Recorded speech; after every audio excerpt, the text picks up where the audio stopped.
This episode of California Dreaming is brought to you by Blubrry.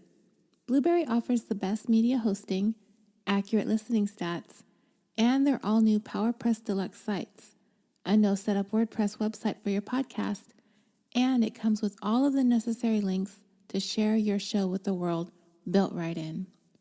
Head over to www.orbitaljigsaw.com/dream to sign up for media hosting, a PowerPress Deluxe site, get that podcast that you've been dreaming about started, and get your first month for free. That's www.orbitaljigsaw.com/dream. And now, on to the show. This is your boy Dak from the 410 Gaming Podcast, and you're currently listening to the California Dreaming Podcast on the Orbital Jigsaw Network. I am really excited to bring you the first of a different kind of California Dreaming, the Vacation Series.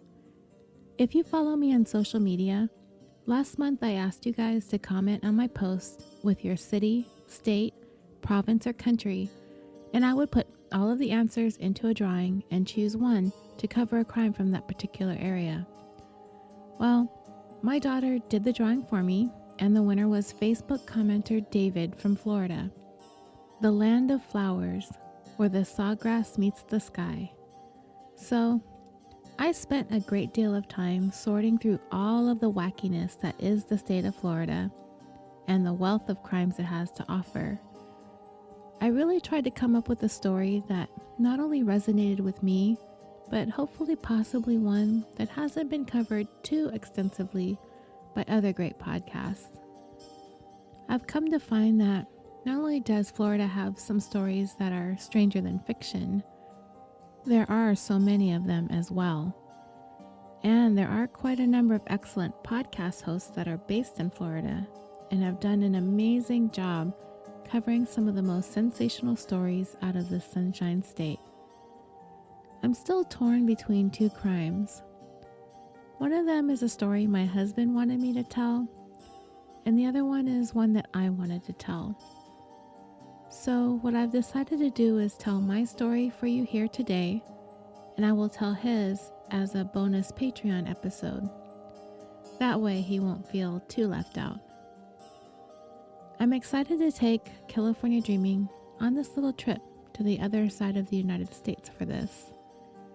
And if this is something you out there listening enjoy, maybe every other month or so, I'll ask you all to comment again on social media with your hometowns, cities, states, provinces, or countries, and we'll do this again.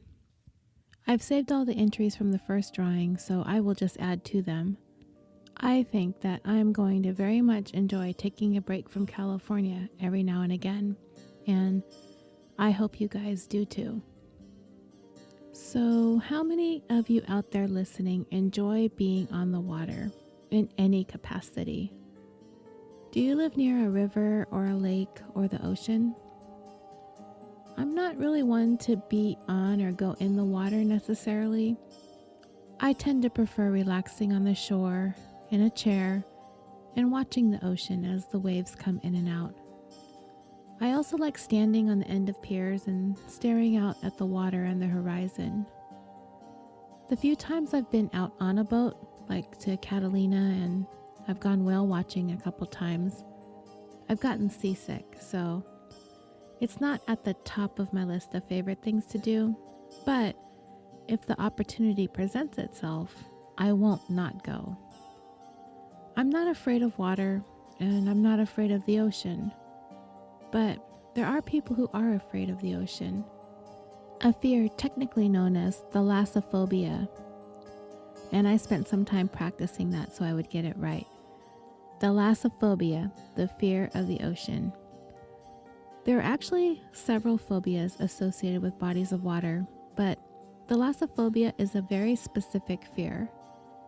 It refers to an intense fear of the ocean, derived from the Greek word thalassa, meaning sea or ocean, and phobos, meaning dread.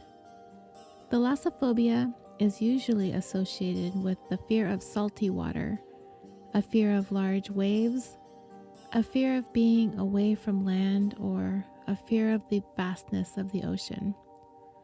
Some thalassophobes may not necessarily be afraid of the ocean itself, but rather the things that live in the ocean, as well as the anxieties that accompany fears due to things that are unknown or unexplored. Not to be confused with aquaphobia, which is a fear of all kinds of bodies of water or a fear of floods, and could possibly even be triggered by water in a bathtub. Thalassophobia is very particular to the ocean. There are some tragedies that I find to be especially sad. The kind you hear about when someone loses their life doing something that they love doing or dreamed of doing their whole lives. Even just a couple weeks ago, I read an article about retired baseball pitcher Roy Halladay, who died when his plane crashed into the Gulf of Mexico. Only 4 years into his retirement, he was 40 years old. He was flying an Icon 35, a small, single-engine aircraft that went down in the Gulf off the coast of Florida. His body was found floating in shallow waters near some mangroves. He had just received his pilot's license a few years ago and tweeted some pictures of himself recently standing next to an Icon 45 as a part of the plane's marketing campaign, where he also was describing himself as having dreamed of flying since he was a child, as his father was a corporate pilot. But he was only able to become a pilot once he retired from baseball, as the terms of his contract prevented him from having a pilot's license while playing. His wife had also been against the idea of him purchasing a plane. In a YouTube video, she's seen saying that she fought hard against it, before explaining why she eventually understood and approved of her husband's desire to have a plane. The video has been removed from YouTube. Roy had owned his plane for less than a month and was actually one of the very first to ever be able to fly it, as there are only 20 in existence. It's worth mentioning that on May 8th of this year, 2 Icon employees, a company which is based in California by the way, the company's lead test pilot and the director of engineering, were killed in a crash in Napa County, California. The NTSB, which is the National Transportation Safety Board, reported that the probable cause of the crash was likely pilot error. So anyway, as I was saying, when I hear stories like this, they really stick with me. And you finally get to that place in life, and you finally get to live your dreams, and it's the achieving of the dream that ends up taking you out. You hear about these stories, people dying, doing what they love, but it's usually something like piloting a plane. JFK Jr. comes to mind, or skiing, or surfing, or mountain climbing, or car racing, or even like Steve Irwin, the crocodile hunter, dying doing what they love, right? I actually don't find any solace in that statement. I wouldn't be comforted if I had a loved one killed in an accident, that it's somehow better because they were doing what they loved. I think it would almost make it worse for me. But you know what could possibly be worse than that? Dying while attempting to confront and conquer a fear. How tragically ironic would that be? What immediately comes to mind is a story I was sort of researching this past week because I was thinking of doing an episode about it. Was the 1981 drowning death of Natalie Wood. It was a well-known fact that Natalie had a lifelong fear of water. So much so that it had been reported that she wouldn't even go into her own swimming pool. However, according to her husband, not husband, then husband again, Robert Wagner, they had a history of unforgettable moments involving water. That he fell in love with her on board a boat that he owned. That many years after they had divorced, they re-fell in love again following a storm they had encountered while at sea en route from New York to London. They remarried aboard a friend's yacht off of Catalina Island in Southern California. Shortly after that, Natalie wrote Robert a note that said, "Here's to smooth sailing for us from now on." They experienced such a renewed appreciation of how much they love the ocean that they purchased a 60-foot boat named the Splendor, named after one of Natalie's films. And having pushed her fears of water aside, and in an ironic tragedy, it would be off that boat, in the waters of the Catalina Channel, that her life would end by drowning. By the way, the Mysterious Circumstances podcast has an episode about the drowning of Natalie Wood, if you're interested in hearing more details about it. Justin did a pretty good job with it. And so, it was that desire to conquer one's fear of the ocean that fascinated me, that compelled me to want to bring you this particular story.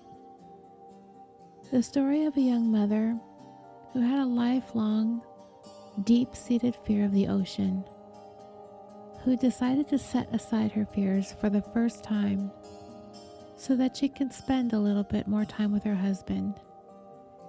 And it ended up being her first and final voyage with him.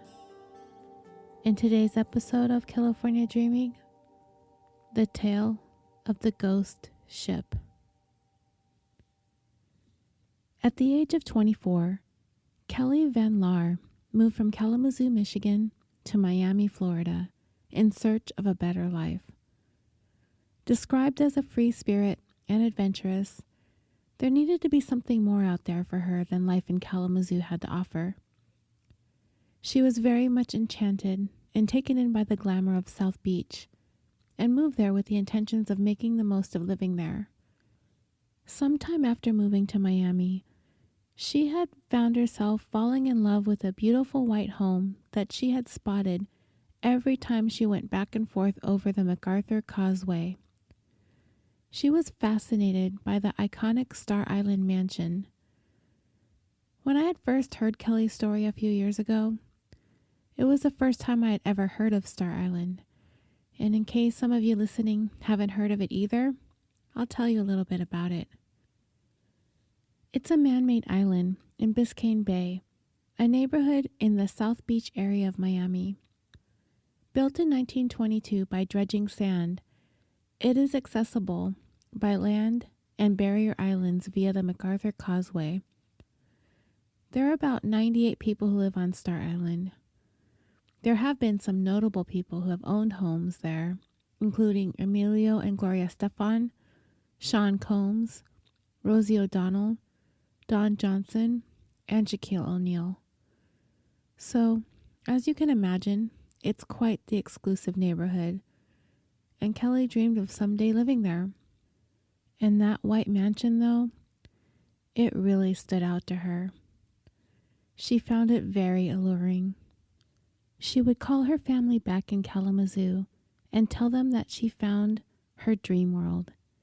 She had found her dream life, and that someday she was going to live in that beautiful house on Star Island.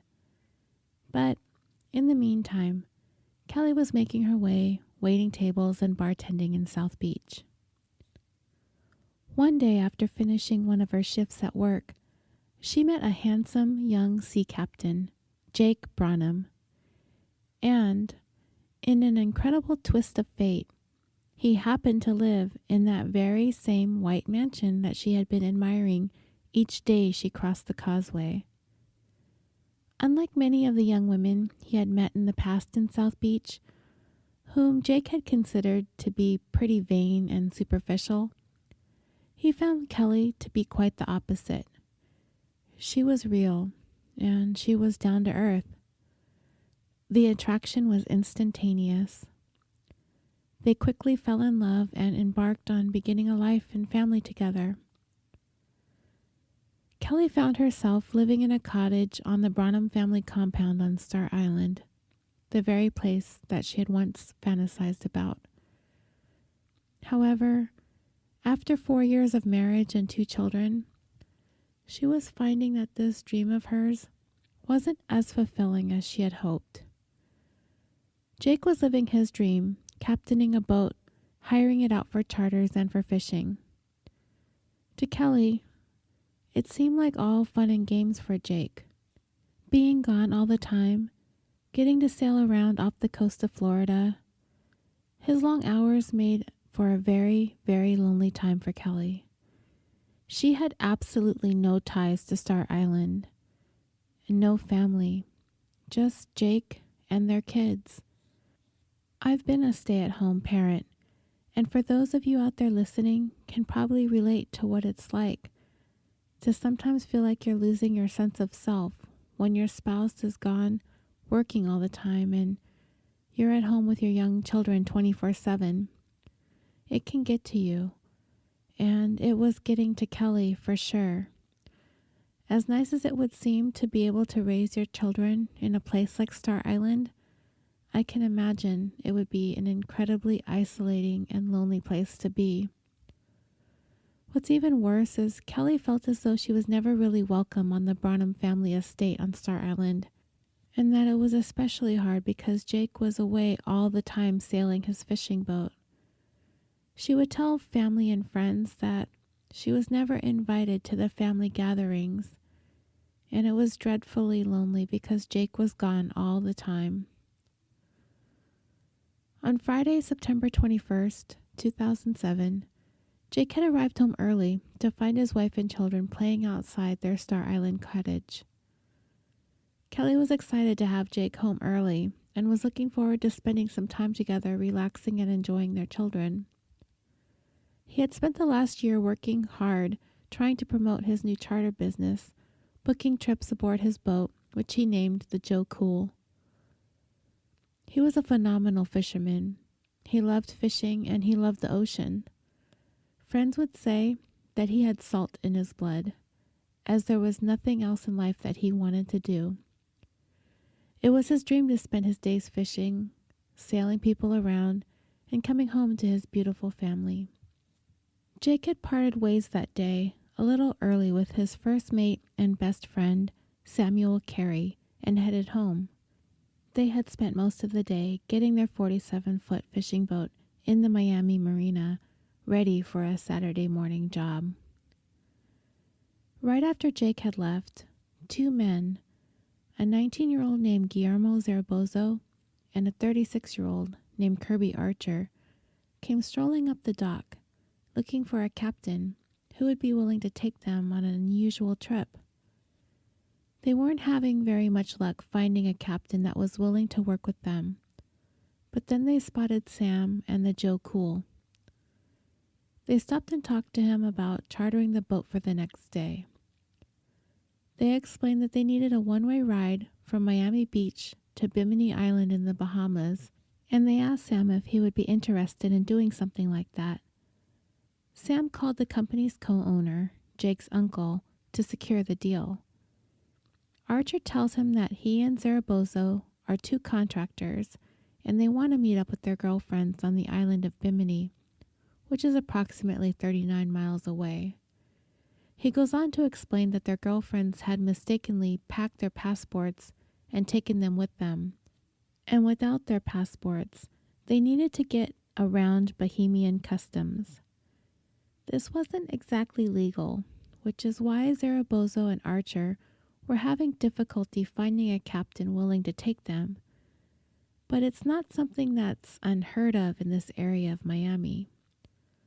So when the two men offered to pay $4,000 in cash for this charter, it was an offer he couldn't refuse. They were just getting started in this business, and this would give them their first charter to Bimini. And $4,000 was excellent money to make that short trip to Bimini and back. They shake hands on the deal for the trip to be made the very next day. Back on Star Island, Kelley is happy to have Jake home for the evening and is looking forward to a quiet, relaxing night when the phone rings. It's Sam telling Jake about the charter to Bimini. Kelley immediately becomes upset that it's going to be another long weekend alone with the children because they want to turn this trip to Bimini into a fishing expedition as well for themselves. She also had this perception of this job being kind of like a fun time party time kind of a thing. Sailing around the ocean, the beaches, in the Bahamas. She started to become resentful. And she started to become a little bit jealous that maybe he could possibly be having too much fun, maybe stray away from their marriage, doing this job that he was doing. He saw it as business, but she saw it as partying. So when that phone call came in for him to take that trip to the Bahamas, she felt like she needed to do something. She wasn't really ready for him to go to the Bahamas without her, so she decided she wanted to go with him. However, this decision was not going to be an easy one for Kelley. She had very strong convictions about the ocean. Kelley had this lifelong fear of being stranded in the seemingly endlessness of the ocean. She was absolutely terrified of open water. Despite the fact that she was a relatively good swimmer, she had that phobia of drowning in the abyss of the ocean. She was not comfortable in boats that traveled far out into the ocean, and for the 4 years of their marriage, she had hardly set foot on his boat. So, in an effort to bond with her husband, she decided to set aside her worst fears and go with him on this trip to Bimini Island. After talking to Jake, Sam confirms the deal with Archer and Zaragoza, and both parties are equally excited for the business transaction. However, the story that they've told Sam, the story about meeting their girlfriends in Bimini and not having their passports, this whole story was a lie. Guillermo Zaragoza was 19 years old at the time that this took place. He was born in Cuba. His family wanted very much to immigrate to the United States, which they did, and they were able to make their way to Hialeah, Florida, a suburb of Miami. Many newly arrived Cuban immigrants end up in Hialeah, as the city has the highest percentage of Cuban and Cuban American residents in the United States. So Zaragoza fit in easily in the community when he immigrated there. He didn't exactly excel as a student, but he did know very early on that he wanted to pursue a career in the military, and while he was in high school, he joined the ROTC, which stands for Reserve Officers Training Corps. Very shortly after graduating from high school, he got a job as a private security guard. He did have a fascination with guns and weapons. He was deeply interested in martial arts, and he loved the idea of being in the military or being a police officer. He was genuinely trying to figure out a future plan for himself. However, in addition to these interests, Zaragoza also had a passion for fast cars. He spent a lot of his free time hanging out with some friends who ran somewhat of a clandestine chop shop where stolen cars are refurbished and resold. For extra money, Zaragoza would often look for cars that would be easy to steal and tip off his friends at the chop shop about his finds. It was kind of a contradiction in Zaragoza's life. His view of right and wrong seemed to be somewhat fluid. Despite the fact that he was preparing for a career in either the military or in law enforcement, he seemed to take no issue with helping to call in tips for his friends at the chop shop. He was willing to go in either direction. All that seemed to matter to him was that he was able to benefit and continue living the life that he wanted for himself. So one day, a somewhat mysterious yet charismatic man drives into the chop shop. He is someone that is kind of well known in the Hialeah community, known to some as El Gringo. He drives a nice car, he carries a lot of cash with him, and he immediately catches Zaragoza's attention. His name is Kirby Archer. He's 36 years old, and 19-year-old Zaragoza is impressed by the man's presence. Archer had recently returned to the Hialeah area to reunite with some of the friends that he had made in Guantanamo Bay. In the 90s, Archer was a military police officer, and he was stationed at Guantanamo Bay, Cuba, while at the time it was assisting thousands of Cuban immigrants who were seeking entry into the United States. As a side note, I had also read online that Zaragoza knew Archer from Guantanamo Bay, that he was 8 years old or so, living in the camp, and was one of the kids that befriended Archer while there. Whichever account is most accurate, I'm uncertain of. So anyway, Archer, a very charming and easy-to-like kind of guy, was fluent in Spanish and made many friends who were living in the camp.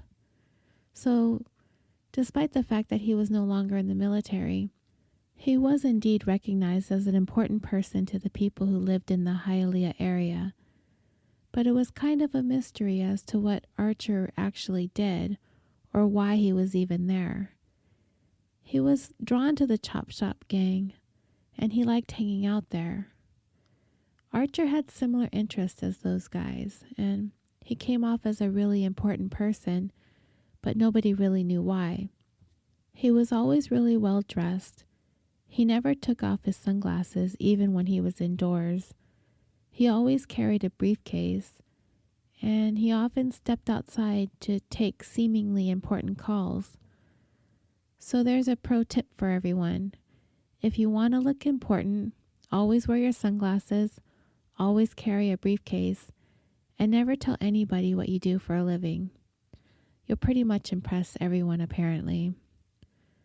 So this was the image Archer had cultivated for himself amongst these people in this community. He also makes it known to the owner of the chop shop that he's interested in purchasing a gun. So the first person that comes to his mind is Zaragoza, a guy who always seemed to be in possession of guns. He's always talking about guns, and he was known to be a huge gun enthusiast. So the chop shop owner arranges for Zaragoza and Archer to get together so Archer can possibly purchase a gun from him, or at least see if Zaragoza can find him a connection. This meeting between Archer and Zaragoza would eventually go on to have an incredibly far-reaching and tragic impact for so many people. Because when Zaragoza is able to come through for Archer and help him acquire a gun, a friendship, a very trusting friendship is born. Archer very quickly befriended Zaragoza, having an understanding quite early on that he was someone who could be very easily played, very easily manipulated. And Archer needed someone just like him.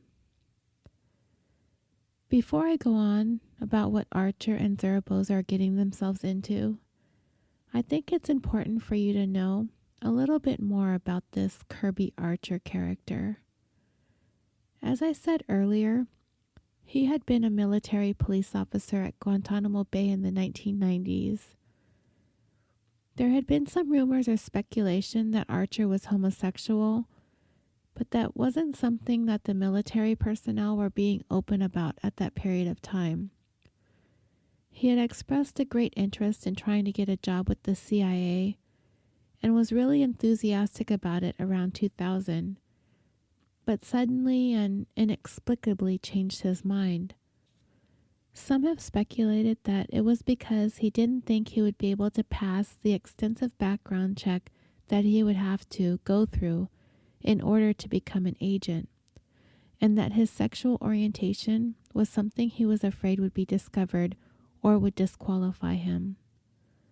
Around 2002, he moved from being stationed in Germany to Oklahoma, and he had begun divorce proceedings for the third time, supposedly because he was going to be living his life as a homosexual. I read a couple of different renditions on how his military career ended. I'm not certain which is true, so I'll explain both.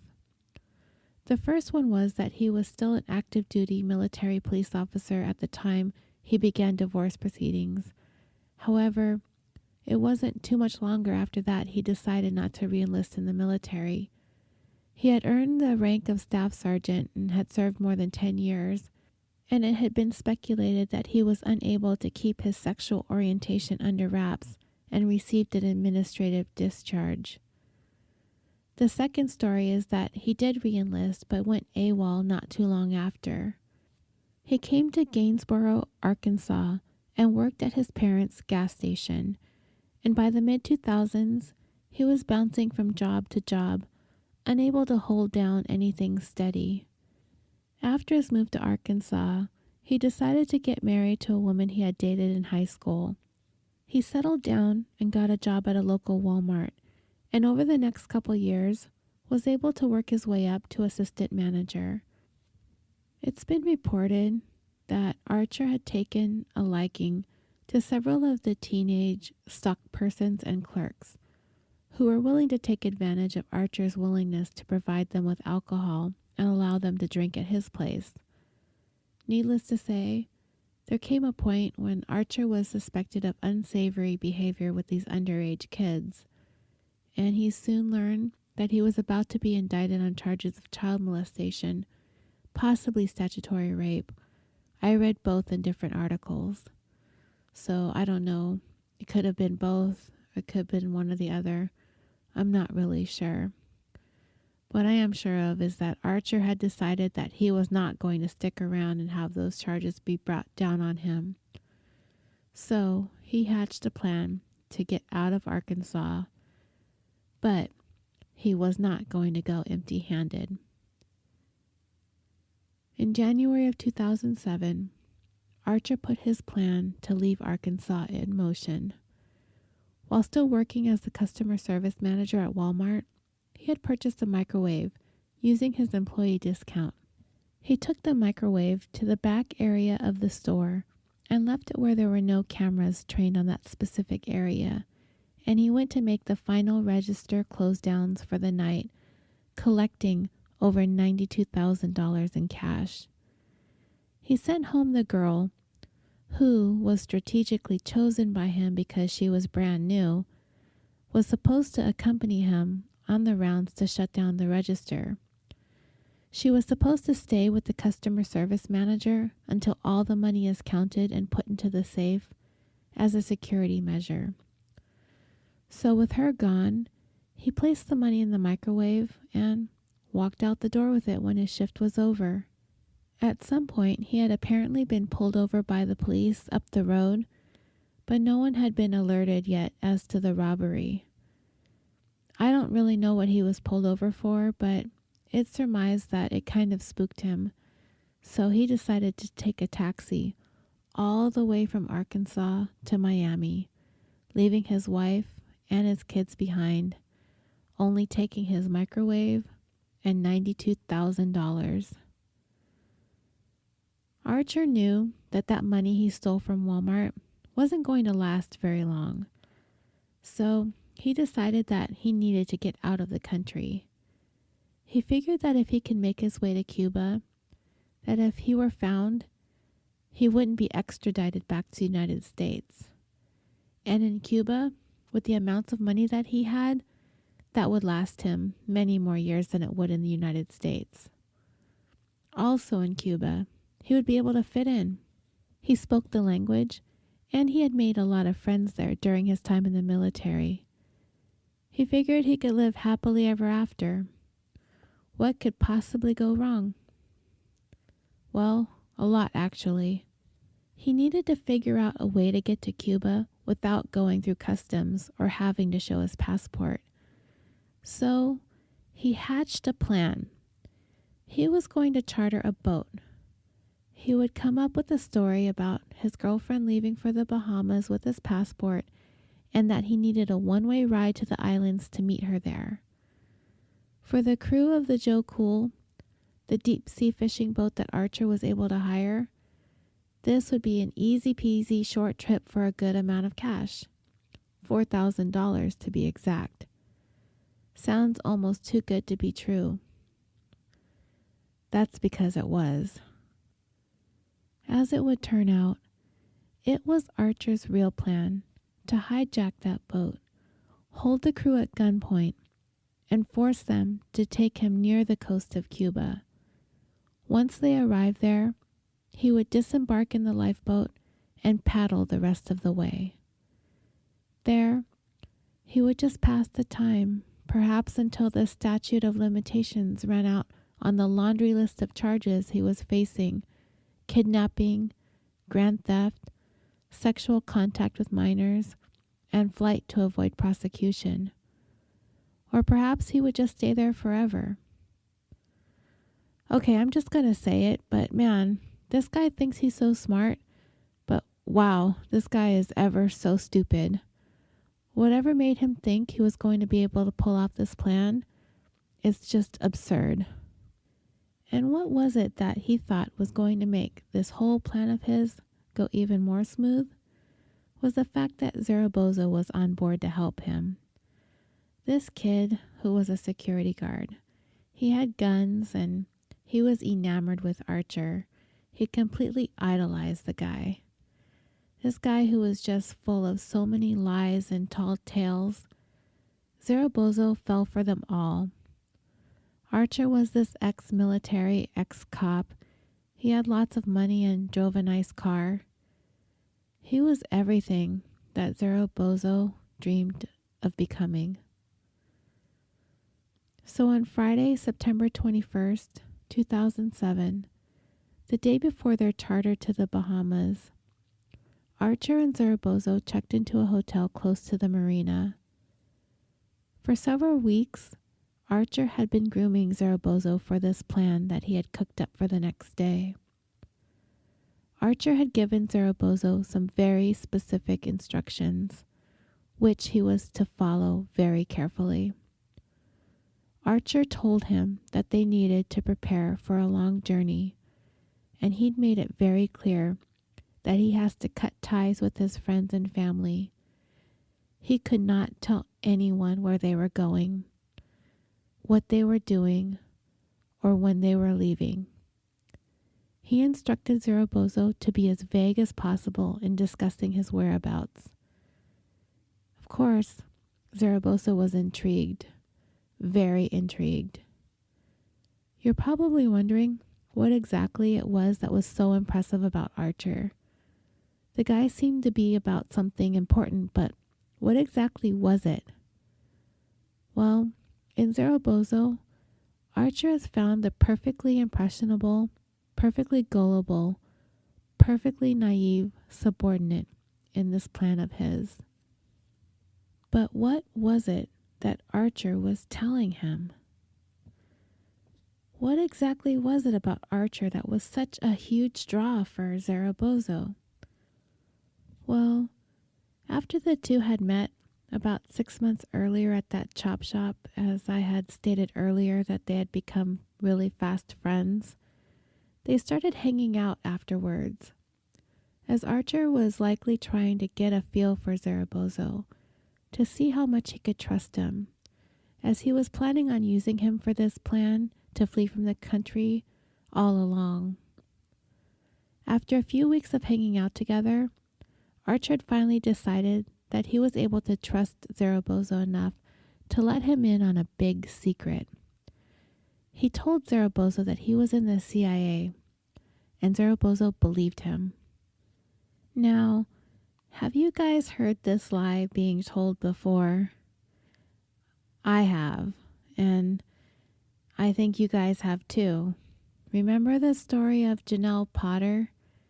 That woman from Tennessee who catfished her parents via email into thinking that she was actually a CIA agent named Chris, and he was in charge of surveilling all of Janelle's enemies who had been supposedly making threats against her.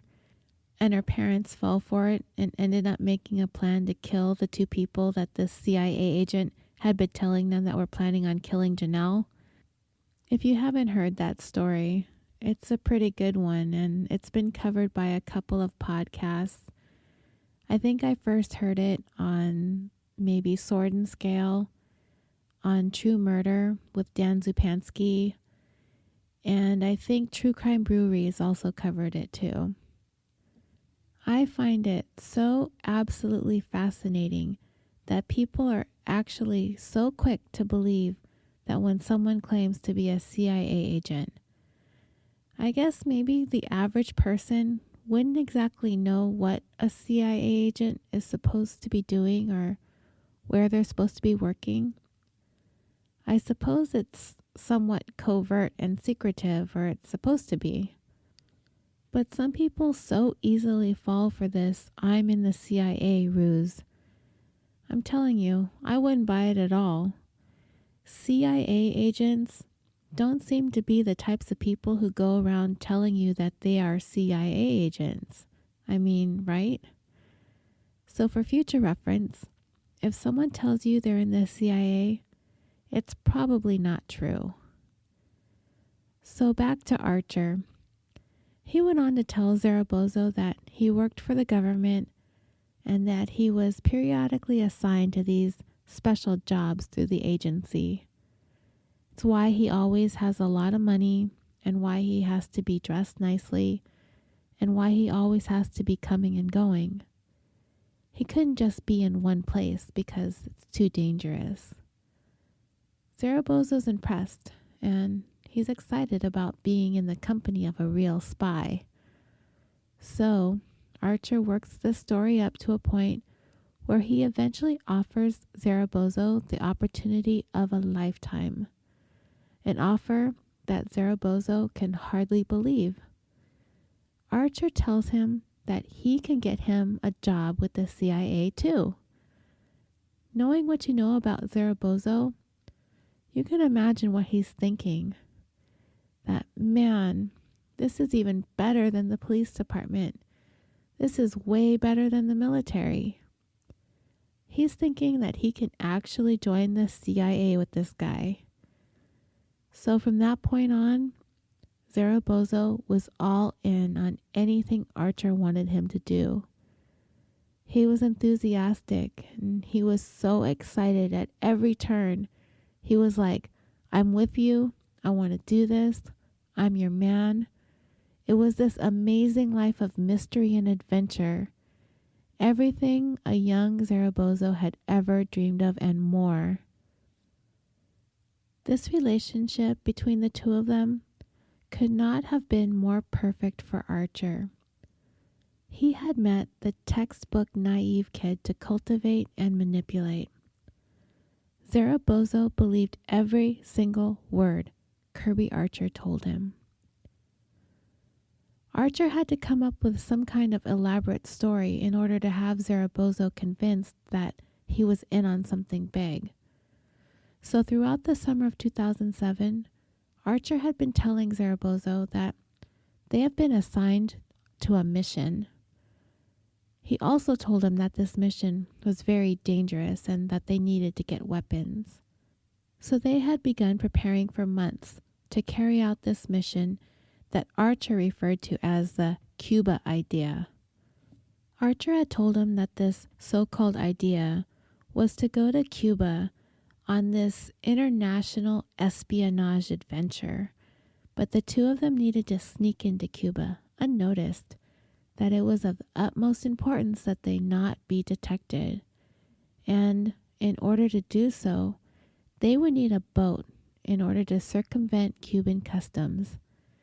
They talked about the possibility of stealing a boat, but that really wasn't going to work because neither one of them knew how to drive a boat or navigate the ocean. So eventually, Archer came up with what he referred to as Plan B. And Plan B was that they had to charter a boat, overtake the crew, make them take them where they wanted to go, which was Cuba. And then he tells Zaragoza that after they hijack the boat, they will sail as close to Cuba as possible. They will leave the captain and his crew on a nearby island and make the rest of the way to shore on their own. Archer also explains to Zaragoza that it's possible that some lives may need to be sacrificed for the sake of this important mission, and that was all collateral damage, and that was part of the job that they were undertaking. So in the days leading up to the charter, the two of them spent some time looking for an unwitting charter boat company, as well as procuring the supplies they needed to carry out this mission. Supplies, weapons, and ammunition. When all was said and done, the two men had carefully packed and put together 6 black duffel bags for the trip. Not for the tropical getaway that they've told the charter boat crew that they were going on, but rather, inside those duffel bags was an arsenal.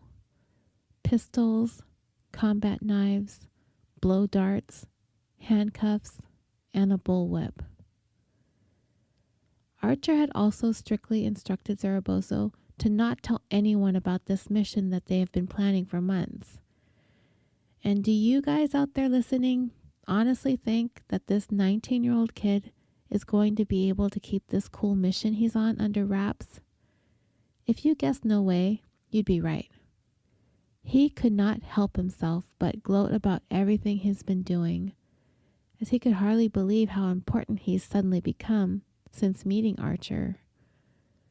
When he tells his friends about what he's been up to, he even kind of exaggerates. He's kind of building himself up amongst his friends, kind of showing off like, look at me, I'm making this happen. I'm going to be in the CIA. I'm going to work for the government. And not only was he blabbing about all of this, he was doing it over instant messaging and chats on the computer, that he was going to be somewhere that he wasn't going to be able to talk to his friends, and that he was going to be 90 miles away from Florida.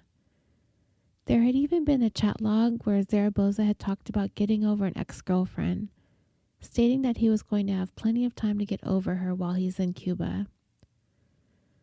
So there was little doubt that Zaragoza was most certainly being naive about these things that Archer was telling him, and that he truly believed that Archer was in the CIA, and that he was going to be an agent also.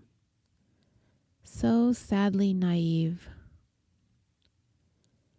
In the meantime, Jake and Kelley, along with his crew, which consisted of his half-brother Scott Gamble and best friend Sam Kairy, were getting ready to spend the weekend fishing after they finished their charter to Bimini. At the last minute, Kelley was able to make arrangements for Jeff's grandfather, the children's great-grandfather, and his friend Maria to take care of her 2-year-old and her newborn so that she could go out on this charter with her husband. When she arrived at the marina, Sam and Scott were pretty surprised that she actually showed up.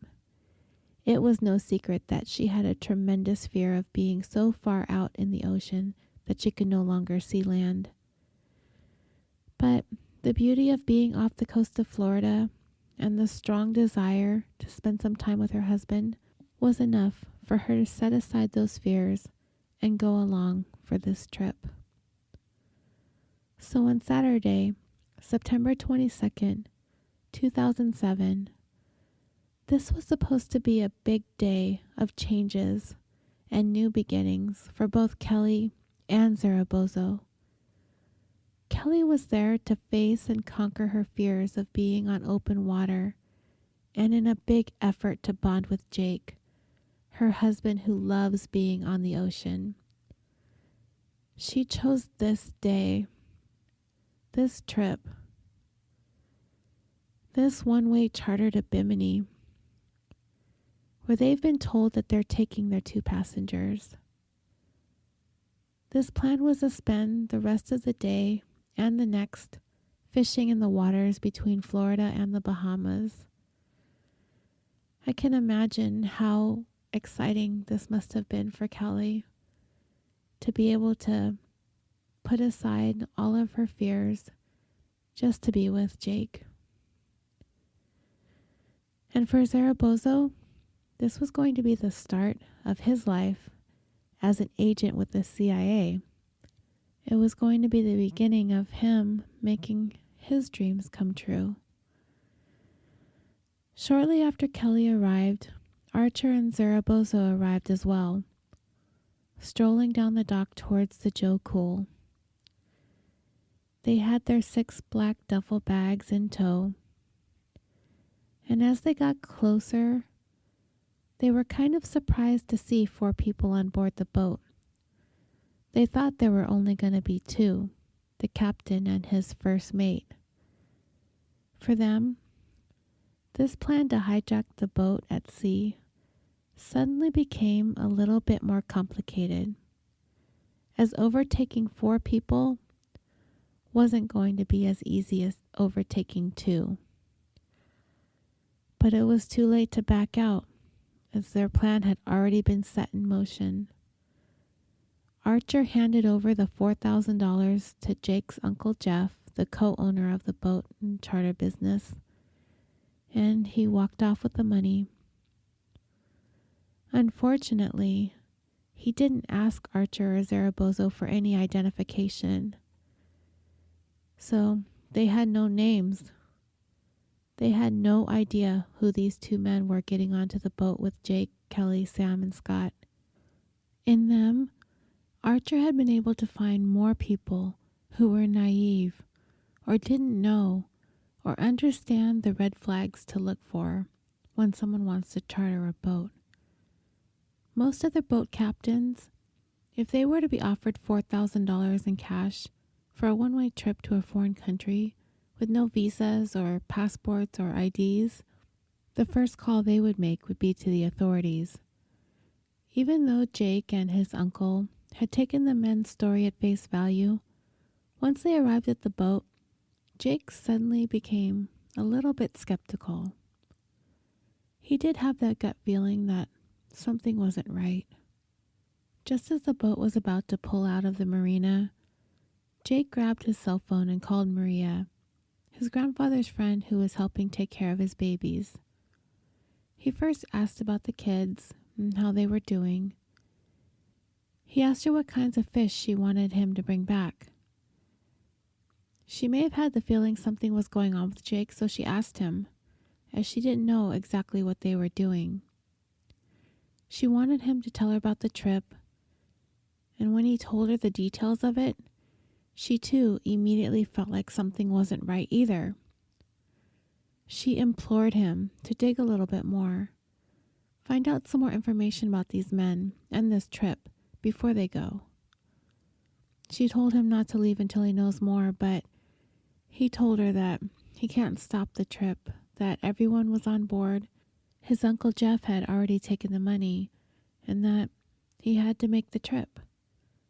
This phone call would haunt Maria and Jeff's grandfather for years. They pulled out of the marina, and according to witnesses who saw the boat depart, everyone seemed to be in good spirits. Everyone was in a great mood. It could not have been a more perfect Florida day. The weather was beautiful, and the crew of the Joe Cool were so much looking forward to a relaxing fishing trip after they dropped off their passengers. The 4 crew and the 2 passengers settled in for the 2-hour sail to Bimini. And this, a most calm and sunny September afternoon, right at the beginning of the autumn season. We can only imagine Kelley taking all of this in, the beauty of the ocean, looking past her fears for once, and enjoying these moments with her husband. And at the very same time, Zaragoza taking it all in himself, sailing off into what he thought was going to be a new beginning for him as a CIA agent. I have this overwhelming sense of sadness as we make our way through this boat sailing away from the Florida coast. It fills me with so much sadness and dread, knowing what's coming. Archer had made his way below deck as he was feeling seasick. In this, such a pivotal moment for him in his life. The stakes were so high in his mind, and the fate of his future and his freedom were riding on this plan going smoothly. He was down there gathering himself, trying to pull it together so he could make this happen. Land was coming in sight very soon, and everybody was getting excited. The mood was jovial and Everyone was happy to have this charter successfully completed. They were looking forward to that return trip and doing some fishing. They had absolutely no idea what Archer and his sidekick, Zarabozo, had in store for them. The crew began to prepare to enter in a foreign country. They slowed the boat down and took out the quarantine flag, which indicates that the boat is free of contagious diseases. It was at that point that Archer decided that the time had come to take this boat over. He called up to Zarabozo to come down below to talk privately. Sam was driving the boat. Kelley and Jake and Scott were up on the flybridge, taking in the view of the Bahamas.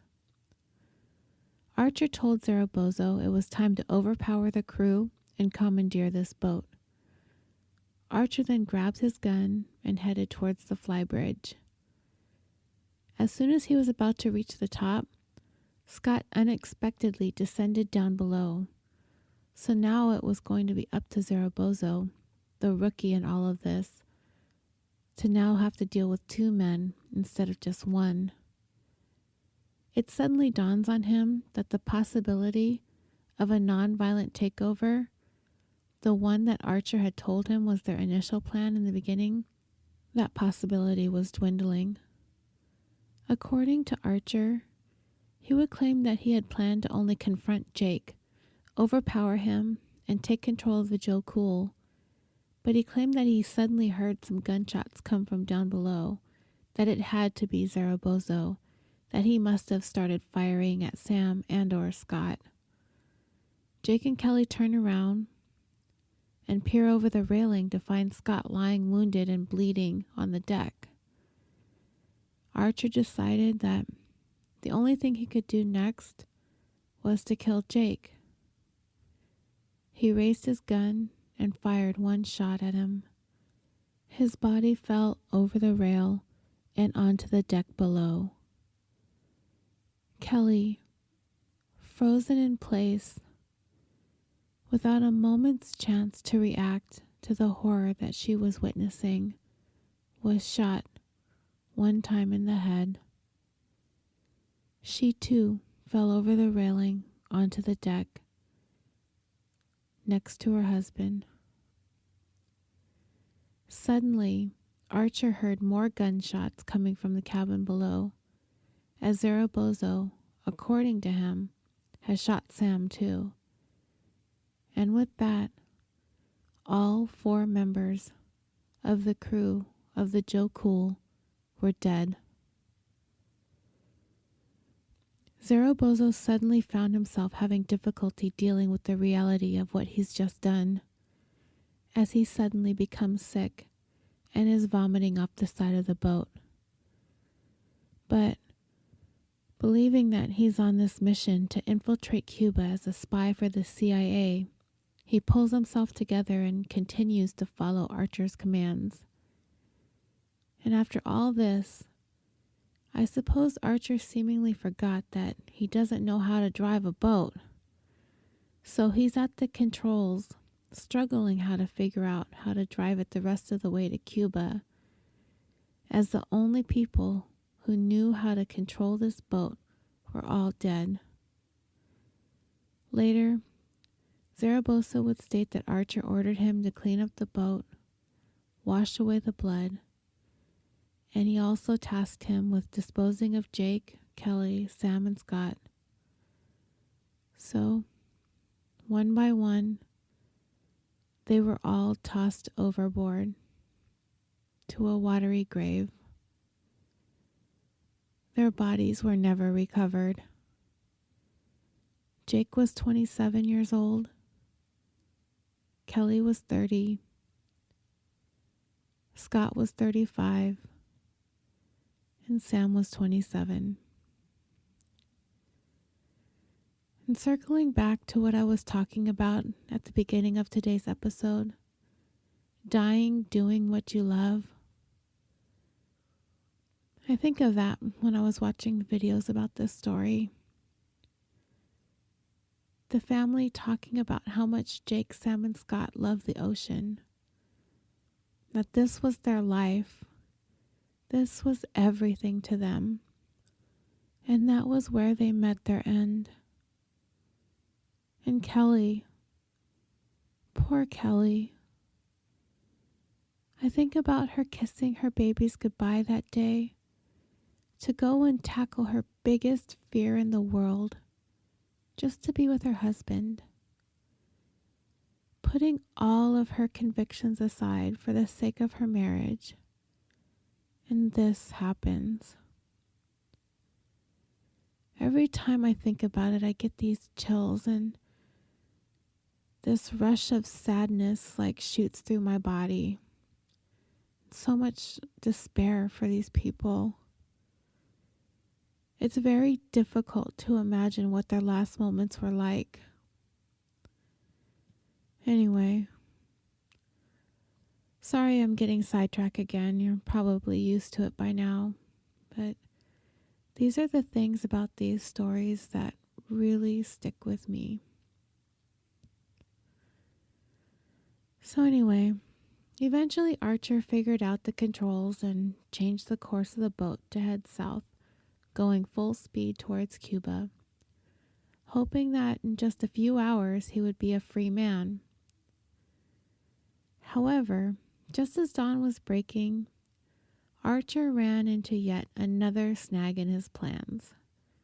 The Joe Cool ran out of gas. What do you know? Come to find, the boat had 2 fuel tanks, but for this particular trip, they only needed one to make the short trip to Bimini, so they left the second tank empty. They would have needed 2 in order to make it all the way to Cuba and back. I suppose it's a little something to be grateful for in this tragic story, that Archer would never be able to make his way as a fugitive to Cuba. So by Sunday morning, the Joe Cool was adrift approximately 30 miles from Cuba. Archer decided it was time to ditch the boat and deploy the life raft. He ordered Zaragoza to pack up their stuff and get the lifeboat loaded up and ready to go.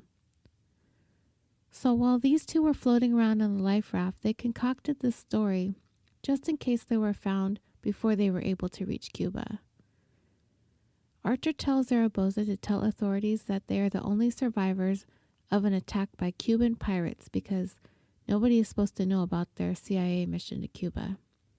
This guy Archer is so stupid if he thinks that the Coast Guard is really going to believe his stupid pirate story.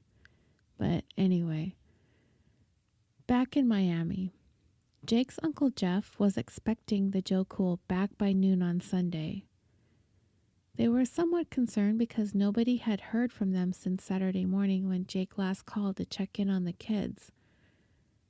But because Jake, Scott, and Sam were so experienced on the water, they weren't afraid that something had gone wrong right away. However, by 4 p.m., Uncle Jeff contacted the Coast Guard in order to report the Joe Cool as missing. Immediately, an air and water search was launched between Miami and Bimini. 3 hours later, a Coast Guard cutter that was patrolling off the coast of Cuba saw a vessel on their radar. When they got closer to it, they realized that it matched the description of the 47-foot fishing vessel that had been reported missing out of Miami. They attempted to make contact with this ghost ship, but they got no answer, so they decided to investigate further. They boarded the ship and ascertained that nobody was on board. They noticed the blood, and they noticed the boat is in disarray, so they took a look at the boat's GPS to see where it had come from. What they found was that the boat had taken somewhat of a zigzag route, about 140 miles long, coming from the north.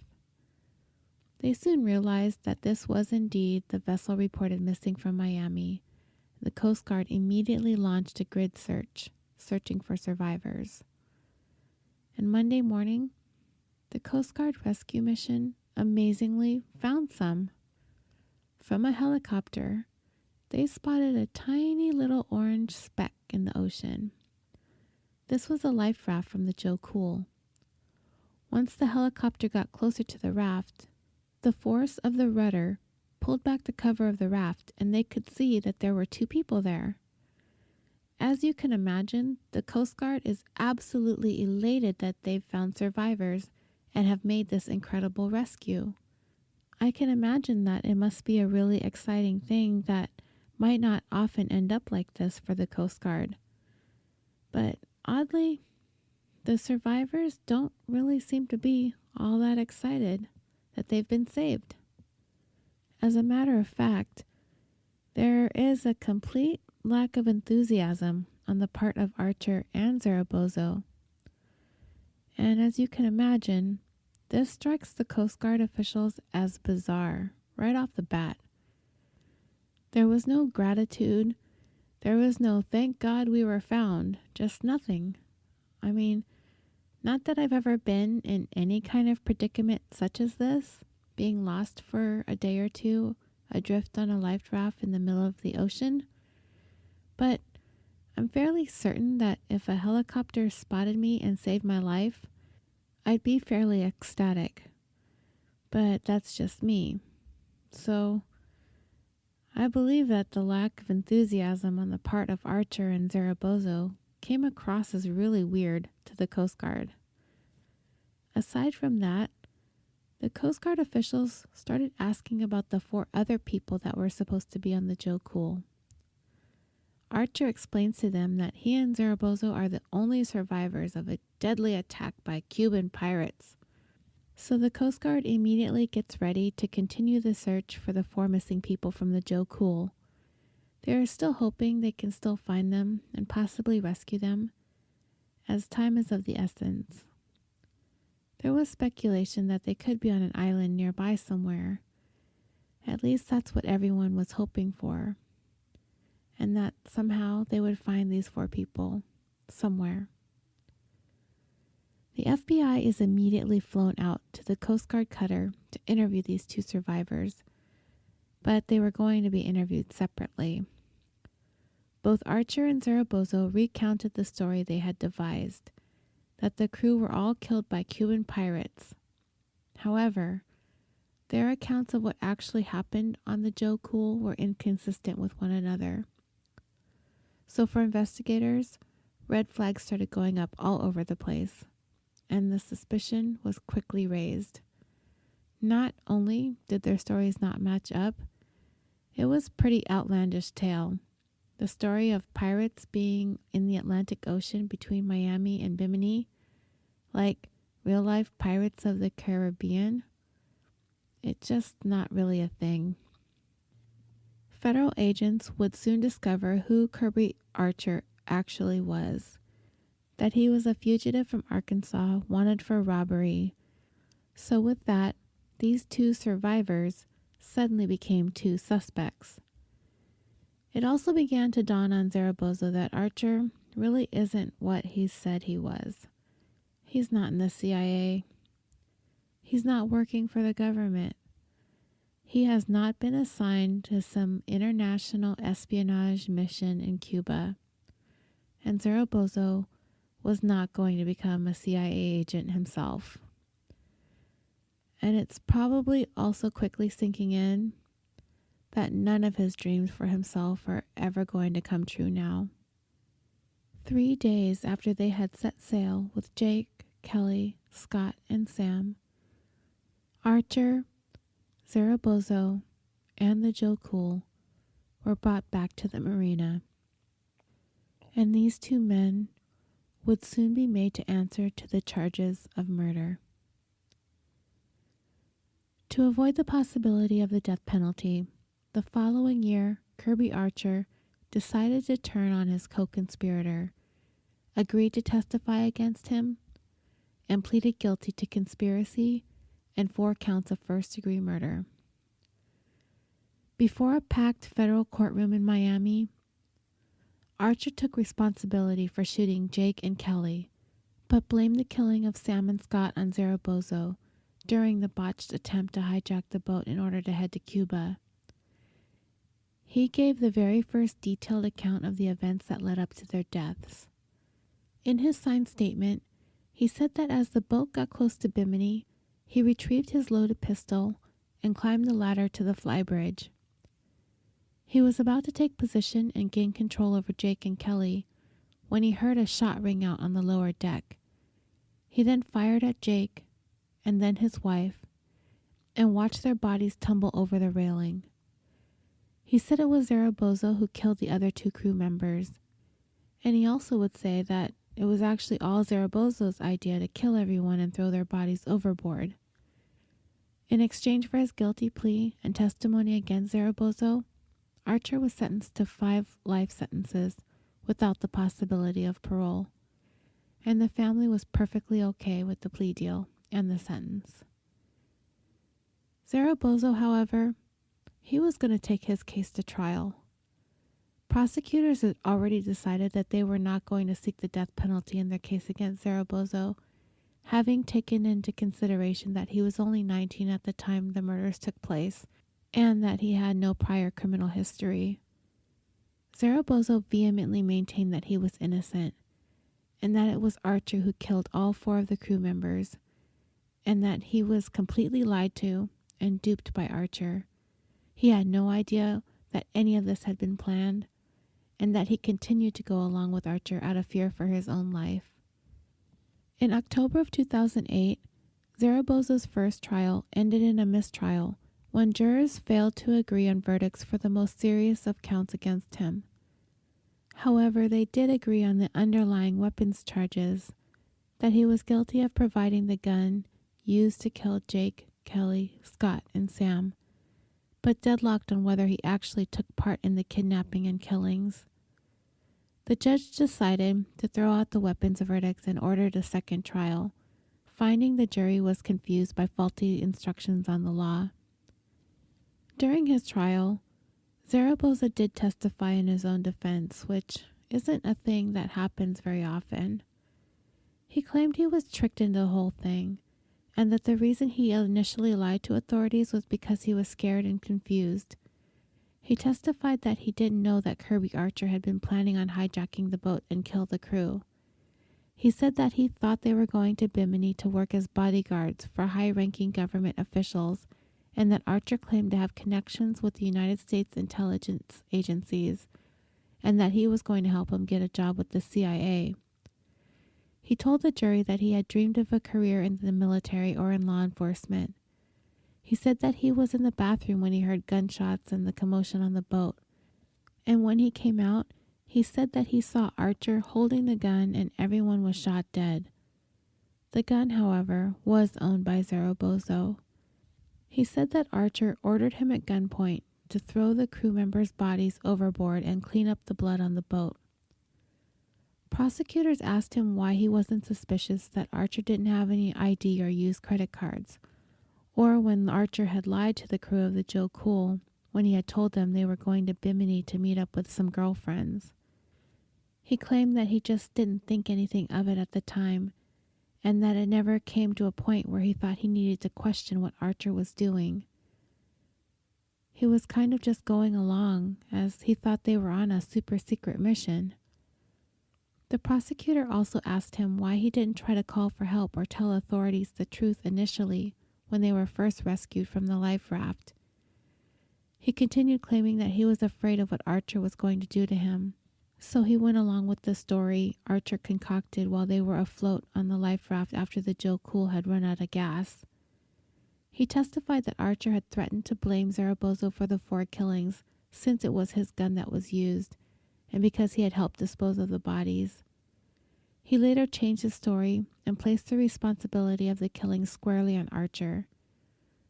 The prosecutor pointed out some glaring discrepancies during his testimony in comparison to what he had told authorities earlier in the year.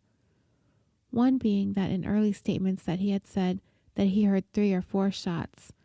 Then at trial he testified that he couldn't remember how many he had heard. Another inconsistency prosecutors pointed out in early statements, he had said that he was ordered to go upstairs while Archer dragged one of the bodies up, while at trial he said he helped carry the body. He testified that he'd been through so much that he can't remember everything perfectly, adding that he was really sorry for what happened to those people. Prosecutors claimed that Zaragoza had been part of this plot for months, and that it was his gun, the 9mm gun that was brought aboard, and that it was also him that brought extra ammunition and clips. The federal jury ended up convicting Zaragoza on all charges that were brought against him, 16 in total, including 4 counts of first-degree murder, conspiracy, hijacking, kidnapping, robbery, and use of a firearm. After the verdict was read, Jake's grandfather, Harry, the one who had been watching his and Kelley's babies the day they set out for that fateful voyage, said that he was glad justice was done, and that Zaragoza showed no compassion, as he didn't feel like he was responsible in any way for their deaths. He did also say that he felt a lot of compassion for Zaragoza's parents, as they too were losing a son. Zaragoza's mom, who sat through the entire trial, left the courtroom in tears. She declined to comment. I wanted to stop here for a minute and talk about Zaragoza's role in the killings of Jake, Kelley, Sam, and Scott. I don't know about you guys, but I kind of felt a little bit of sympathy for the guy. I do really believe that he was duped into thinking that he was going to participate in some high-level CIA work. I feel like Kirby Archer played him like a fiddle, and Zaragoza fell for all of his tall tales, hook, line, and sinker. By no means am I wanting to diminish Zaragoza's role in this whole story. I mean, we really don't know who pulled the trigger on who on that boat that day, but we do know what Archer's intentions were. It seems pretty obvious to me that he had no intentions of letting the crew he hired to charter him to Bimini live. But was Zaragoza aware of that? Is it possible that he thought this plan was a part of the way the CIA operated? The plan to leave them on an island and commandeer the boat was the intended plan. But things went wrong and he was following Archer, the supposed CIA agent's orders. I think about Zaragoza's state of mind. Did he have these nefarious, murderous intentions? Archer, yes. Zaragoza? I'm not so sure. But does it matter? He was there. He went along. He helped. He brought his gun. He brought the ammunition. He never wavered. He never turned back. He never tried to stop it. He lied to authorities. But I can't help feel as though if he had been told the truth from the moment they were plucked from that life raft, things may have gone differently for him. He might have had a second chance at life, but that would not be the case. On May 6, 2009, Zaragoza was sentenced to 5 consecutive life sentences, plus 85 years for taking part in the hijacking of the Joe Cool and the murders of Jake, Kelley, Sam, and Scott. The mandatory sentencing following his conviction was life in prison, but the judge and prosecutor agreed that a more severe, multiple life sentence was necessary and symbolic for the lives he took part in ending, despite Zaragoza's repeated claims that he hadn't killed anyone. At sentencing, Zaragoza told the judge that he had no intentions of hurting anybody, that when he got onto that boat, he didn't know what Archer was going to do. The judge wasn't having any of it, calling his statements and testimony largely a fabrication that was contradicted by evidence and the fact that he decided to bring a gun along with other weapons aboard the boat. Friends and family of both the victims and of Zaragoza packed the courtroom, Jake's grandfather read a lengthy impact statement in which he repeatedly called Zaragoza a monster who destroyed their families. Zaragoza's mother also spoke, repeating her son's claims of innocence, but at the same time expressing deep sympathy for the victims' families. I found an interesting side note related to Zaragoza's story in all of this. A man named Antoine Hall. Hall apparently once played a small role in this entire narrative. In 2007, Hall was serving a 30-month sentence for a weapons charge and was housed with Zaragoza during part of that time, and he told federal prosecutors that Zaragoza confessed to him, claiming that Archer was the one who shot and killed the crew members using Zaragoza's pistol. Zaragoza's defense attorney fought the government's plan to use Hall as a witness, calling him a jailhouse snitch, making up stories to get reduced sentences. He had previously testified in an unrelated attempted murder case and managed to get 10 months shaved off his sentence. But it seems Hall kept getting in trouble. He was charged with burglary and wound up getting another 18 months in prison for violating his probation. He was released in December of 2012, but was arrested again 8 months later for another burglary in Hialeah, but prosecutors decided not to file charges in that case. His final break-in would end up costing him dearly. Fast forward to June of 2015, and this guy, once again, could not stay out of trouble. Hall, along with an accomplice, used a screwdriver to break into a house, thinking the residence was empty. They began ransacking the home, but the home wasn't empty. The homeowner heard the noises, grabbed his gun, confronted the two men, and shot them both. Hall was immediately killed, and his accomplice was wounded. In Florida, it seems, homeowners have a lot of leeway when it comes to the use of deadly force against intruders, even those that are unarmed, who enter their homes unlawfully. So the homeowner wasn't going to be charged for Hall's death. But you know who will be? His accomplice. He would go on to face second-degree murder charges for participating in the burglary that led to Hall's death. Isn't that something? Florida, you never cease to amaze me. So back to my original Florida story. I looked for obituaries online for the 4 victims of this story, but there aren't any. However, each does have a profile on the charlieproject.org, listing them all as missing endangered. Jake Branam was born July 28, 1980. At the time of his disappearance, he was 27 years old.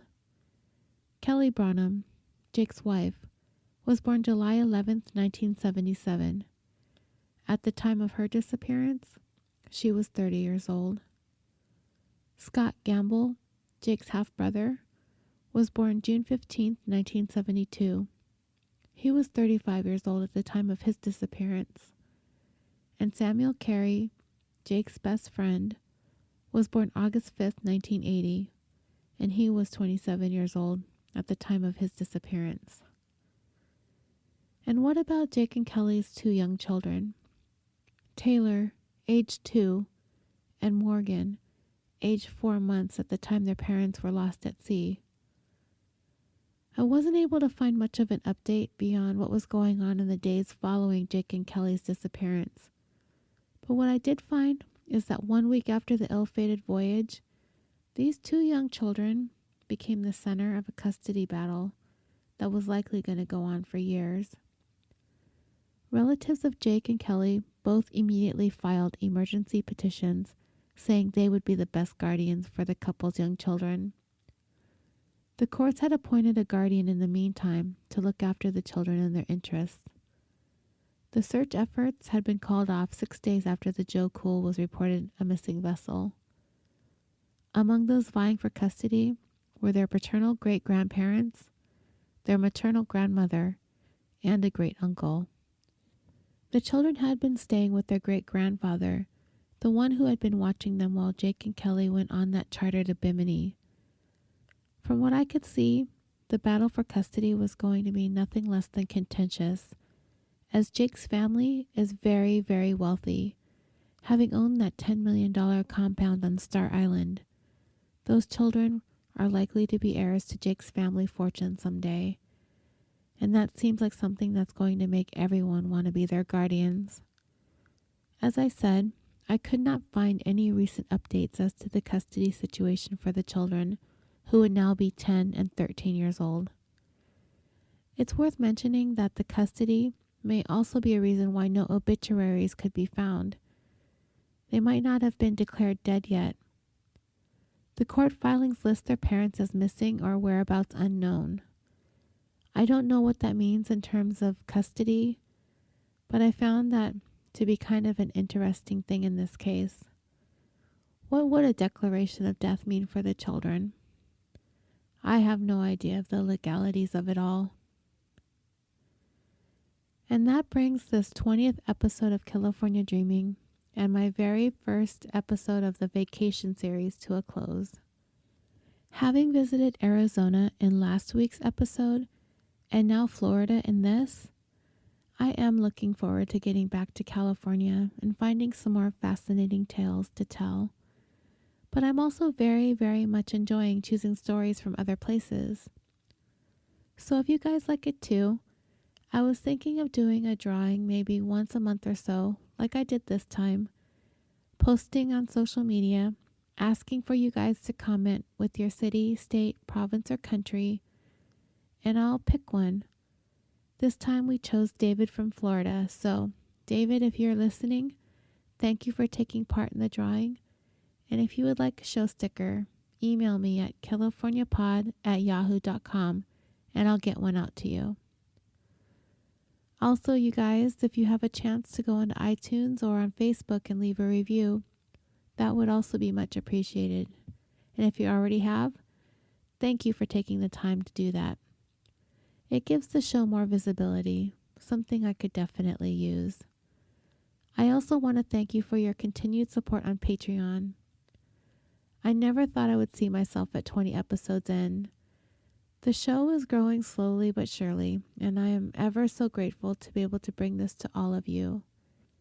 If you'd like to support me on Patreon, there are now tiers to choose from, and I'm working hard to try to get ahead with content so I can bring you some more exclusive content on there. I also wanted to say thank you to all of you who reached out to me on Facebook, Twitter, and Instagram with the fabulous feedback about last week's episode on Denise Huber. It's amazing, despite being such a huge populous state, these tragic stories are so far-reaching and touch so many lives. I've heard from listeners who tell me they knew this person related to this case, or they went to school with that person, or I remember seeing those missing persons billboards when that happened. I've been enjoying revisiting these stories and remembering the lives of these victims, and I'm so glad that there are so many of you out there remembering along with me. Keep the feedback coming. I love hearing from all of you very much and appreciate you taking the time to post on social media and sharing how these stories resonated with you.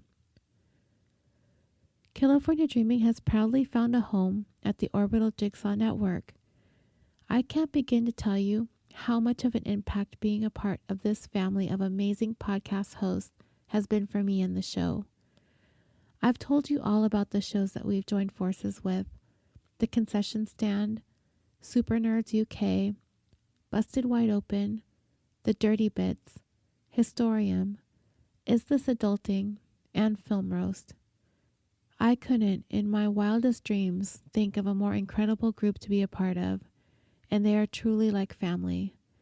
If any of their shows sound like something you might be interested in, you can find them all on our website at www.orbitaljigsaw.com, and you can also find links to their Facebook pages at the top of my discussion page. Join their page, find out more about their shows, and get to know the hosts. They are truly fantastic people. Oh, and you guys, did you see that I finally got a new design up on the Orbital Jigsaw merchandise store on TeePublic? If you haven't, you're missing out. It's my tribute to my fellow 80s kids. I know I drone on and on about the 80s sometimes in my episodes, and I can't help it. Going back in time and researching some of these cases really takes me back, so you don't have to be a Gen Xer to get in on the 80s stuff. And I think I'm seeing new stickers in our futures very soon as well. So check out the merch store. I'll post the link in the show notes and on social media as always, the usual places. On Facebook, be sure to join and like those pages. Follow me on Twitter at CaliforniaPod and on Instagram at CaliforniaDreamingPod. Before I finally let you go, I have a couple of podcast promos that I'm really excited to play for you this week. One is from the Wine and Crime podcast, and also kind of a new one I was just turned on to, Les Mordia. Here, take a listen.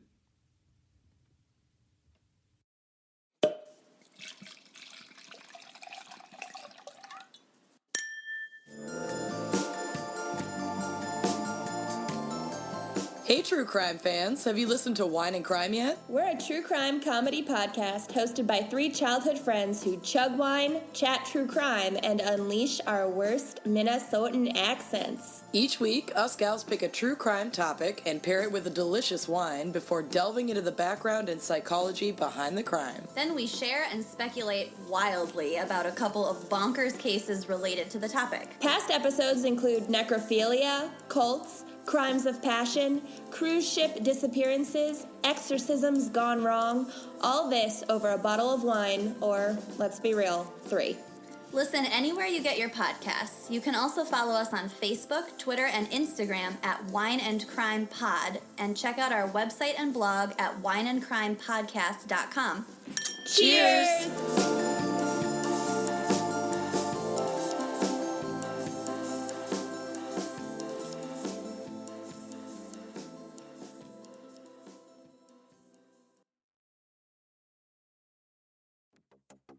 Hi, I'm Lucy Mortem, And my name is Ginny. and we invite you to join us every week on Les Mordia, where we discuss our favorite true crime topics. But not just true crime, any and all things dark and mysterious that pertain to the human psyche. Cults, conspiracy, weird pop culture. But hey, we're not professionals, and we're often inappropriate. We really bank on you finding that charming, though. So turn out the lights, lock the doors, and find us on your favorite podcast app.